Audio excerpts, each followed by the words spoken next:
공인중개사협회 협회가 공제사업을 하고자 하는 때에는 공제규정을 제정하여 국토교통부 장관의 승인을 얻어야 한다. 협회의 공제사업은 비영리사업으로서 회원 간의 상호부조를 목적으로 한다.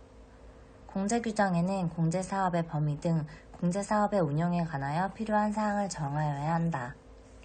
개업공인중개사가 자기의 중개사무소를 다른 사람의 중개행위의 장소로 제공함으로써 발생한 거래 당사자에 대한 재산상의 손해배상 책임은 공제사업의 대상이다. 공제규정에서 정하여야 할 책임준비금의 적립비율은 공제사고 발생률 및 공제금 지급액 등을 종합적으로 고려하여 공제료 수입액의 100분의 10 이상으로 정한다. 설립 및 설립인가의 신청 등에 관하여 필요한 사항은 대통령령으로 정한다. 설립인가 신청에 필요한 서류는 국토교통부령으로 정한다. 협회를 설립하려면 회원 300명 이상의 발기인이 요구된다. 협회는 총회의 의결 내용을 지체 없이 국토교통부 장관에게 보고하여야 한다. 협회에 대한 감독을 위하여 협회 사무소에 출입하고자 하는 공무원은 국토교통부령이 정하는 징표를 지니고 상대방에게 내보여야 한다. 협회는 총회의 의결 내용을 지체 없이 국토교통부 장관에게 보고하여야 한다. 협회가 지회를 설치한 때에는 등록관청에 신고하여야 한다. 공제사업운영위원회 위원의 임기는 2년이며 1회에 한하여 연임할 수 있다. 금융기관에서 임원 이상의 현직에 있는 사람도 공제사업운영위원회 위원이 될 수 있다. 공인중개사협회도 감독상 명령 등의 대상이 되며 이를 위반할 경우 국토교통부 장관은 행정질서벌을 가할 수 있다. 협회는 국토교통부 장관의 인가를 받아 설립되고 설립등기를 함으로써 성립된다. 공인중개사법상 협회에 대한 제재는 행정질서벌 뿐이다.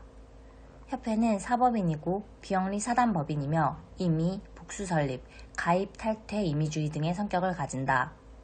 협회도 부동산 거래 정보 사업자로 지정받을 수 있다. 협회는 시험 시행에 관한 업무와 실무 교육에 관한 업무 모두를 위탁받을 수 있다. 협회는 부동산 정보 제공에 관한 업무를 수행할 수 있다. 협회는 총회의 의결 내용을 지체 없이 국토교통부 장관에게 보고하여야 한다.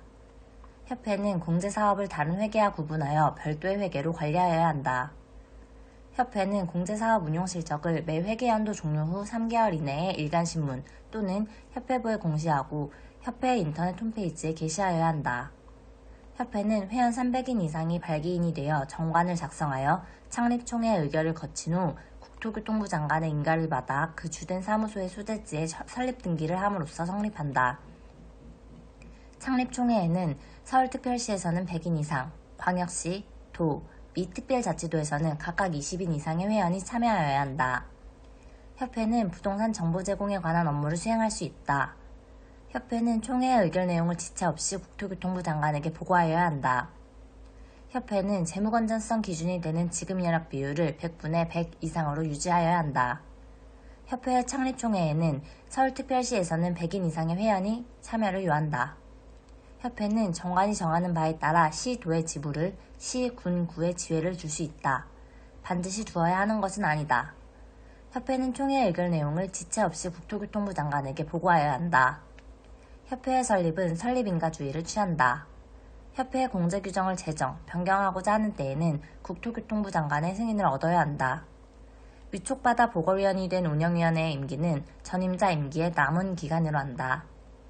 협회와 개업공인중개사 간에 체결된 공제계약이 유효하게 성립하려면 공제계약 당시에 공제사고의 발생 여부가 확정되어 있지 않은 것을 대상으로 하여야 한다.